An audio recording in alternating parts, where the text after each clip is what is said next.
ओम सहजात्म स्वरूप परम गुरु शुद्ध चैतन्य स्वामी ने नमः।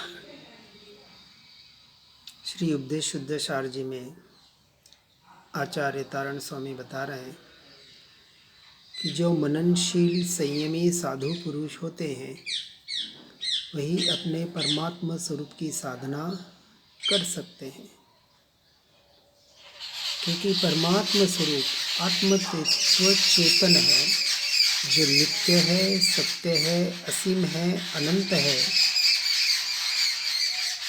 और सांसारिक भूत पदार्थ जड़ है, अनित्य है, असत है, सीमित है और अंत वाले हैं।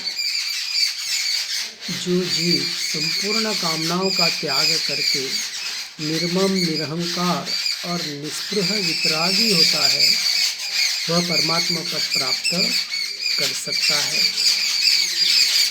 अब आगे गाथा 56-57 में वर्तमान में शायद सम्यक दर्शन होता नहीं, ऐसी स्थिति में क्या किया जाए इसको बताते हुए कहते हैं कि आत्मा टंकोत्कीर्ण है। जैसे मूर्ति बनाने वाले पाषाण खंड निकाल देते हैं, वैसे ही द्रव्य कर्म, भाव कर्म, नो कर्म से रहित मन वचन काय से भिन्न अपने स्वरूप को जान लिया है, तो अपने आत्मस्वरूप की ऐसी दृढ़ता हठ ठानो कि मैं ज्ञान स्वभावी चेतन तत्व भगवान आत्मा ही हूँ, ध्रुव ध्रुव ध्रुव ममल स्वभावी शुद्धात्मा ही हूँ। ऐसे शुद्ध ममल स्वभाव में रहना यही एकमात्र मुक्ति का साधन है। वही ज्ञान श्रेष्ठ है, वह परम ज्ञान है जो अपने स्वरूप की इतनी दृढ़ता स्थिरता रखाता है, अपने में अटल अभय रहता है, निरंतर अपना स्मरण ध्यान रखता है, केवल ज्ञान स्वभाव में लुकलक झलकता है। अब अपने रत्नत्रय स्वरूप में ही लीन रहो। यह किवाड़ बंद करो, बाहर पर पर्याय को देखना बंद करो, ज्ञान स्वभाव में लीन रहो। इसी से मुक्ति और सिद्धि की प्राप्ति होती है। क्योंकि हमें शायिक समकीत, उपशमिक समकीत या सम्यक दर्शन या केवल ज्ञान या मोक्ष जो एक समय की पर्याय मात्र है, यह विकल्प भी वास्तविक बाधा रूप है। इसलिए इन विकल्पों में भी अब हमें उलझना नहीं है। एकमात्र अपने ज्ञान, आत्मज्ञान का टंकार ध्यान लगाओ, जो सारे कर्मों को क्षय करने में साधन बनेंगे। और इसी में गाथा 58 में आगे बताते हैं, जैसे युद्ध में वीर योद्धा धनुष की टंकार करता है या दीर्घ स्वर में ललकार करता है, तो सामने वाला योद्धा दब जाता है, हट जाता है, भाग जाता है। उसी प्रकार शुद्ध आत्म ध्यान की टंकार ऐसी करो कि सारे प्रकार के कर्म ढह जाएं, विलय को प्राप्त हो जाए। जैसे स्फटिक मणि स्वभाव से शुद्ध, स्वच्छ, श्वेत, निर्मल होती है, उसमें जिस प्रकार का डाक लगाते हैं वह वैसे दिखने लगती है, परंतु वास्तविक उस रूप होती नहीं है। स्वभाव से शुद्ध श्वेत ही रहती है। इसी प्रकार स्फटक मणि के समान यह आत्मा स्वभाव से त्रिकाल शुद्ध ही था, है और रहेगा। कर्मोदय संयोग निमित्त से वैसा देखने कहने में आता है, परंतु स्वभाव से तो त्रिकाल शुद्ध शुद्ध और शुद्ध ही है। ऐसे शुद्ध स्वभाव का ध्यान करने से सब कर्म गल जाते हैं। इतनी दृढ़ता और उस दृढ़ता के आधार पर विशेष पुरुषार्थ, यही एकमात्र मोक्ष का मार्ग है। इसलिए आत्मा के द्वारा आत्मा का अनुभव करना ही मोक्ष मार्ग है। और जो आत्मज्ञानी आत्मध्यान की साधना करता है उसमें 4 विशेषताएं प्रकट होती हैं। आत्मिक सुख का वेदन होता है। यह अतीन्द्रिय आनंद उसी जाति का है जो आनंद अनंत सिद्ध परमात्मा को होता है। फिर अंतराय कर्म के क्षोभम से शुभ योग अनुकूलता मिलती है। आत्मवीर्य बढ़ता है जिससे अंतरंग में उमंग उत्साह पूर्वक आगे बढ़ने का पुरुषार्थ बढ़ता है। पाप कर्मों का अनुभाग कम होता है और पुण्य कर्मों का अनुभाग बढ़ता है। आयु कर्म के अतिरिक्त सर्व कर्मों की स्थिति कम होती जाती है। और आत्मध्यान की विशेषता क्या है तो कहते हुए तारण स्वामी गाथा 59-60 में बता रहे हैं कि शुद्ध स्वभाव के ध्यान से सम्यक दर्शन सहित अवधि मन प्रज्ञान आदि प्रकट होता है और मन विलय को प्राप्त होता है। आत्मध्यान से ऋजु विपुलमति ज्ञान प्रकट होता है। शुद्ध चिंतामणि रत्न के समान ममल स्वभाव प्रकट होता है। धर्म अपना अनंत चतुष्टयमयी जो ममल स्वभाव है, इस धर्म को धारण करने से लोक का स्वरूप समस्त पदार्थ स्पष्ट झलकते हैं और ऋजु विपुलमति ज्ञान पैदा होने से सारे कर्ममल और तीनों मिथ्या भाव विलय को प्राप्त होते हैं। आत्मध्यान की बड़ी महिमा है। आत्मध्यान करने से वितरागता प्रकट होती है और स्व पर ग्राहक ऐसा ज्ञान प्रकाश जो स्व को जानता है और जो पर को भी जानता है, लेकिन पर जानने में आते हुए भी जो इससे भिन्न रहकर अपने ज्ञान स्वभाव की ही आराधना करता है और शुद्ध ज्ञान स्वरूप गुण गुणी के भेद से रहित जो सुख का सागर, ऐसे ध्यान से अंत में केवल ज्ञान प्रकट होता है। तो गाथा 61 में बता रहे हैं कि संसार स्वभाव के क्षीण होने अर्थात विभाव परिणमन के रुकने और अज्ञान के सर्वथा अभाव होने से अनंत चतुष्टय स्वरूप केवल ज्ञान प्रकट होता है तथा केवल ज्ञान होने से मोक्ष निश्चित होता है। इस तरह से जीव शुद्धि की वृद्धि करते हुए निरंतर आगे बढ़ते रहता है। फिर केवल ज्ञान होने पर क्या होता है तो गाथा 62-63 में बता रहे हैं कि केवल ज्ञान की महिमा अपूर्व है। उसके 4 घातिया कर्म मिला जाते हैं और उसी क्षण राग द्वेष विषय कषाय संपूर्णतः जड़ मूल से गल जाते हैं। अनंत पदार्थों को जानने की शक्ति केवल ज्ञान की एक समय की पर्याय में होती है और केवल ज्ञान होने से आत्मा द्रव्य गुण पर्याय तीनों से शुद्ध परमात्मा स्वरूप हो जाता है और यह संसार का सारा माया मोह गारव आदि विलय को प्राप्त होता है। ऐसा ही आत्मा ध्रुव निश्चय स्वभाव से अपने में अपने लिए हैं, इसलिए समस्त दोषों का क्षय होता है। 18 दोष जो केवल ज्ञानियों के संपूर्णतः विलय को प्राप्त होते हैं, अर्थात भूख प्यास भय राग द्वेष मोह चिंता जरा रोग मरण पसीना खेद मद रति आश्चर्य जन्म निद्रा और विषाद, ये जो 18 दोष बताए जाते हैं वहाँ समूल नष्ट होते हैं और परम वितराग परमानंद अपने स्वरूप और स्वभाव में निरंतर रमणता करते हुए अपना यह जीवन अर्थात आत्मा का जीवन जो जीवत्व शक्ति से चल रहा है उसमें निरंतर आगे बढ़ते जाते हैं। इसी में आगे की गाथा में बताते हैं केवल ज्ञानी अनंत परमात्मा ही वास्तव में भद्र मनोज्ञ परम सुंदर शुद्ध स्वभाव के धारी है। अपने विमल ममल स्वभाव में लीन रहते हैं। उनकी सुदृष्टि में 3 लोक 3 काल के समस्त जीव समस्त द्रव्य और उनकी त्रिकालवर्ती अनंत पर्याय झलकती है। अनंत चतुष्टय स्वरूप प्रकट होने से परमानंद का पान करते हुए मुक्ति में गमन करते हैं। पर द्रव्य, प्रभाव, तीन लोक, लोकालोक सब कुछ जानने में आते हुए भी निरंतर अपने दृष्टि को अपने स्वरूप और स्वभाव के सम्मुख ही रखते हैं, या यूं कहें रहती है। ऐसे पंच परमेष्टि पद में सबसे श्रेष्ठ पद अरहंत पद को प्राप्त कर लिया है। परम शुद्ध स्वभाव में अपने पूर्ण ब्रह्म स्वरूप को देखते हैं और भेद विज्ञान ज्योति प्रकट होने से निरंतर ओमकार स्वरूप में लीन रहते हैं।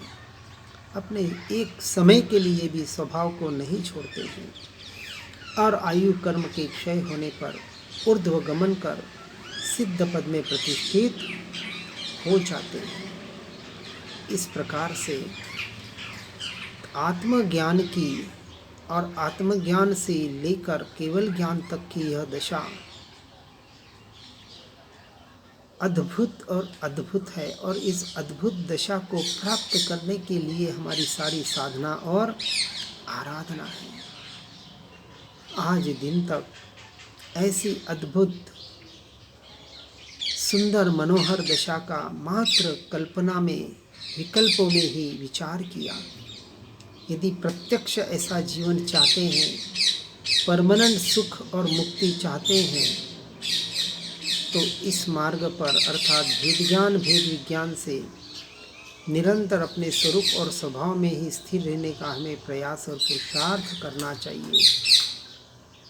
इसलिए इस केवल ज्ञान स्वरूप परमात्मा पद को प्राप्त करने का उपाय क्या है? जैसे श्रीमद जी ने 6 पद बताए। आत्मा है, नित्य है, व्यवहार से कर्म का कर्ता भोक्ता है, निश्चय से स्वभाव का कर्ता भोक्ता है। और पहले कहा मोक्ष है, इसका स्वीकार तो कर। ऐसा पद, ऐसा केवल ज्ञान, ऐसा सिद्ध पद है, तो फिर मोक्ष का उपाय बताते हैं। अब मोक्ष के उपाय में यहाँ कहते हैं कि ऐसे केवल ज्ञान स्वरूप परमात्मा पद को प्राप्त करने का उपाय। तो गाथा 66 में बताते हैं कि केवल ज्ञान स्वरूप परमात्मा पद को प्राप्त करने के लिए साधक को इसका आलम्बन लेना चाहिए, अर्थात अपने स्वरूप और स्वभाव का, अपने आत्मा का, ज्ञायक का ही आलम्बन लेना चाहिए। उसी की अनुमोदना करना चाहिए, उसी का स्वीकार करना चाहिए कि मैं आत्मा स्वयं केवल ज्ञान स्वभावी, परमात्मा स्वभावी ही हूँ।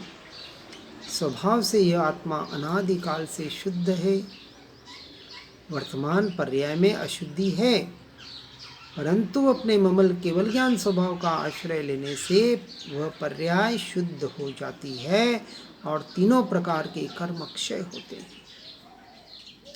यदि पर्याय अशुद्ध का आलम्बन लेगी तो अशुद्ध कहलाएगी और अशुद्ध ही होगी, और शुद्ध अपने स्वरूप और स्वभाव का आश्रय लेगी तो नियम से वह शुद्ध ही होगी, शुद्ध ही कहलाएगी। इसलिए मैं आत्मा, परमात्मा, निरंतर स्वयं से स्वयं को ही जानने वाला, निरंतर अपने से अपने में रहने वाला, इस बात को स्वीकार कैसे, तो दृढ़ अटल श्रद्धान के साथ कि आज दिन तक ये कर्म, ये मलिनता, ये मोह राग द्वेष के भाव मुझे छुए तक नहीं, मेरा स्वरूप नहीं, मेरा स्वभाव नहीं। इस अपेक्षा से निमित्त नैमित्तिक संबंध भले हो, परंतु जिसका निमित्त नैमित्तिक संबंध से भी उपयोग हट जाता है, क्योंकि कहीं न कहीं निमित्त और नैमित्तिक ये भी पर की अपेक्षा से, भेदों की अपेक्षा से समझाया जा रहा है, परंतु अपने स्वभाव में रमण करने के लिए अब वहाँ से भी हटना है। इन सारे नए निक्षेप, प्रमाण, भेद, प्रभेद, इन सब से हटकर एकमात्र अखंड अभेद त्रिकाली शुद्ध द्रव्य सा जो एक परिपूर्ण तत्व है, ध्रुव तत्व है, उस पर ही दृष्टि रखने का हमें प्रयास करना है। ऐसा जो एक शाश्वत आत्मा, जो मैं, वो मैंपना अपने स्वरूप और स्वभाव में स्थिर करना है। ऐसी अटल श्रद्धा करें कि अब एक क्षण मात्र के लिए भी मैं अपने स्वरूप और स्वभाव का विस्मरण न होने दूं। ऐसा पुरुषार्थ जागृत करने के लिए पर द्रव्य पर भावों से अर्थात संसार से संपूर्ण निवृत्ति, सर्वसंग परित्याग और निवृत्ति क्षेत्र में जाकर सत्संगियों के साथ रहकर सत्संग और स्वाध्याय के माध्यम से निरंतर स्वाध्याय, सत्संग, श्रवण, पठन, मनन, चिंतन के माध्यम से अपने स्वरूप और स्वभाव की आराधना, यही एकमात्र इसका उपाय है। इसलिए आगे की गाथा 67-68 में बता रहे हैं कि यह केवल ज्ञान स्वभाव जो अपने आत्मा का स्वरूप है, मेरा स्वरूप है, इसी स्वरूप में रमण करने से विषय और कर्मों का क्षय होता है। यही तो परमात्मा का शुद्ध स्वरूप है और इसी शुद्ध ममल स्वरूप में रहने से परमात्मा पद मिल जाता है। इसी से अनंत चतुष्टय स्वरूप केवल ज्ञान प्रकट होता है। अपने शुद्ध स्वभाव के सहकार से जो ऊर्ध्वगामी श्रेष्ठ स्वभाव परम शुद्ध है, ऐसे अपने स्वस्वभाव में रहने से सब कर्म गल जाते हैं और केवल ज्ञान रूपी ज्योति प्रकट हो जाती है। ये भी पर्याय की अपेक्षा से, अपने आत्मा के लक्ष्य से, आत्मा के शुद्ध स्वरूप के ध्यान से ही कर्मों का क्षय होता है, अन्यथा कोई उपाय नहीं है। और मुझ आत्मा का शुद्ध स्वरूप सिद्ध परमात्मा के समान ही है। सत्ता हर एक आत्मा की भिन्न भिन्न है। शुद्ध आत्मा के अनुभव की महिमा अपूर्व है। इसलिए ऐसी अपूर्व महिमा, ऐसे सिद्ध समान शुद्ध निरंजन निर्विकार पूर्ण ज्ञानानंद दर्शन स्वभावी अनंत वीर्य अनंत गुणों का धनी, जो परम कृत कृत्य जीवन मुक्त, ऐसे अपने आप को लखते हुए इसमें आगे बढ़ने का जो वास्तविक प्रयास और पुरुषार्थ करता है, और यही पुरुषार्थ हमें करना है। इसलिए कहते हैं आगे गाथा गुण 70 में कि हे जीव को कह रहे हैं कि अपना आत्मस्वरूप जो चतुष्टयमयी परमानंद परमात्मा स्वरूप अगोचर है, जब अनुभूति में आता है और उसमें जितनी स्थिरता होती है उतना गुणस्थान बढ़ता जाता है और उतना अभयपना भी आता जाता है। इसलिए रत्नत्रय के साथ यह भी रत्नत्रय, कौन सा? निशंकता, निर्भयता और निसंगता। इसलिए इस तीनों का आश्रय लेकर जो आगे बढ़ता है और अपने आत्मा में अपने शुद्धि की वृद्धि का निरंतर जो प्रयास करता है, उसके अंतर्मुहूर्त में स्वस्वरूप के आश्रय से केवल ज्ञान प्रकट हो सकता है।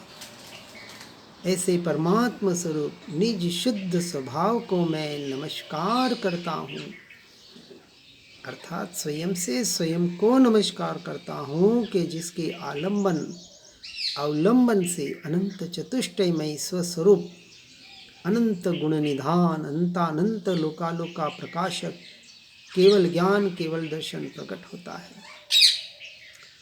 अपने आत्मा को परमात्मा के समान परम रुचि व परम आनंद के साथ ध्याने से ही अनंत पद होता है, जहाँ वितरागता सहित अनंत ज्ञान सुख आदि प्रकट हो जाते हैं। ओम वाचक शुद्ध स्वभाव परम ब्रह्म परमात्मा का अवलंबन यही केवल ज्ञान स्वरूप की प्रकटता का कारण है।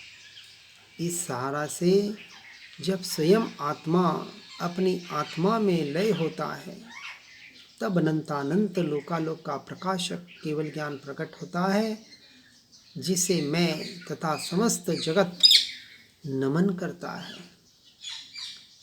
इस तरह से सारे संयोग वियोगों से, अशुद्ध परिणामों से दृष्टि हटाकर एकमात्र अपने द्रव्य के स्वभाव की अपेक्षा शुद्ध एक रूप ज्ञानानंद स्वभावी परम निर्विकार स्वरूप और स्वभाव को देखना, यही एकमात्र जीव का लक्ष्य होना चाहिए। इसलिए गाथा 71, 72, 73 में केवल ज्ञान की अपार महिमा बताते हुए अनंत चतुष्टय पद कैसे प्राप्त होता है कि जब योगी द्वितीय शुक्लधान के बल से ज्ञानावरण, दर्शनावरण, अंतराय तीनों कर्मों को सर्वथा क्षय कर देता है, तब 13वें गुणस्थानवर्ती केवल ज्ञानी अनंत परमात्मा उस तत्व को पाता है। उस समय निज आत्मा का प्रत्यक्ष दर्शन व अनुभव होता है। अब तक श्रुत ज्ञान के द्वारा परोक्ष ज्ञान था, अब केवल ज्ञान में प्रत्यक्ष ज्ञान के द्वारा प्रत्यक्ष अमूर्तिक आत्मा का ज्ञान व अनुभव होता है। घातिया कर्मों के क्षय होने से अनंत चतुष्टय रूप अनंत दर्शन, ज्ञान, वीर्य, सुख प्रकट होता है और सर्वज्ञ स्वभाव तीर्थंकर पद प्रकट होता है, जिसमें 3 काल और 3 लोक के समस्त द्रव्यों और उनकी त्रिकालवर्ती पर्याय झलकती है। पंच ज्ञान में परम जिन पद प्रकट होता है, परम परमानंद स्वभाव में लीन रहते हैं और अपने ममल ज्ञान स्वभाव में लीन रहने से अघातिया कर्मों का भी क्षय होने से सिद्धि की संपत्ति सिद्ध पद प्रकट हो जाता है, जहाँ सादी अनंत काल तक अपने अक्षय परमानंद स्वभाव में यह आत्मा मग्न रहता है। अब उसे कोई काम नहीं है, अब और कोई, अब लोग यही कहते हैं कि हम क्या करें। आप कहते हैं कुछ नहीं करना। कुछ नहीं करने का अर्थ कि कुछ नहीं करना और अपने में रहना, इतना ही कार्य जो केवल ज्ञानी और सिद्ध परमात्मा कर रहे हैं, उसी का तो हमें अभ्यास करना है। इसलिए दृढ़ वैराग्य धारण करके